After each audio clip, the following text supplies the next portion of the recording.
Hi my dear friends, ഞാൻ നിങ്ങളെ ജിജാസ്. ഇവിടുത്തെ തിരക്ക് നിങ്ങൾ കണ്ടല്ല. ഇത് എന്തിനാണെന്നറിയാമോ? അതെ, നല്ല അടിപൊളി പാൽക്കപ്പയും ബീഫ് റോസ്റ്റും തീർന്നിട്ടില്ല കേട്ടാ. അതുപോലെ കുരുമുളകിട്ട താറാവ് കറി, ചിക്കൻ റോസ്റ്റ്, പിന്നെ ദേ ചിക്കൻ മപ്പാസ് കഴിഞ്ഞിട്ടില്ല, ബീഫ് സ്റ്റൂ, നല്ല കോട്ടയം സ്റ്റൈലിൽ മുളകിട്ട മീൻ, കപ്പ, പിന്നെ വെജിറ്റബിൾ കുറുമയും. ഇവിടുത്തെ മെയിൻ ഐറ്റം ഇതാണ് മോനെ, ആവിയിലിട്ട നല്ല ബ്രെഡും ബീഫ് സ്റ്റൂവും, പിന്നെ എപ്പോഴും നല്ല ചൂടോടിരിക്കുന്ന ഇടിയപ്പവും കല്ലപ്പവും.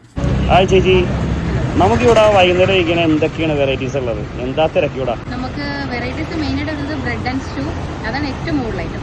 പിന്നെ പോകുന്നത് പാൽക്കപ്പ ബീഫ് റോസ്റ്റ്, പിന്നെ ഇടിയപ്പം ചിക്കൻ മപ്പാസ് ഉണ്ട്, കല്ലപ്പം ഡക്ക് റോസ്റ്റ് ഉണ്ട്. ബ്രെഡ് ആണോ ഇവിടുത്തെ ഏറ്റവും ഫേമസ് അല്ലേ? ആവിയിൽ വെന്ത ബ്രെഡ്. അതെ, ആവിയിൽ വെച്ച ബ്രെഡ്. ഇതിന്റെ റേറ്റ് ഒക്കെ എത്രയാണ് ചോദിച്ചപ്പോ? കപ്പ ബീഫ് റോസ്റ്റ് വരുന്നത് 240 ആണ് കോംബോ വരുന്നത്. ഓക്കെ. പിന്നെ ഇടിയപ്പം ചിക്കൻ മപ്പാസ് വരുന്നത് 160, ബ്രെഡ് ആൻഡ് ബീഫ് സ്റ്റൂ 170. പക്ഷേ നമ്മുടെ ലൊക്കേഷൻ വന്നത് ഇടപ്പള്ളി ഉണിച്ചിറയിൽ പഞ്ചാബ് നാഷണൽ ബാങ്കിന്റെ ഓഫീസുള്ള നൊസ്തിജാൻ. ഇവരുടെ ഫുഡ് ഓൺലൈൻ ആപ്സിലും അവൈലബിൾ ആണ്.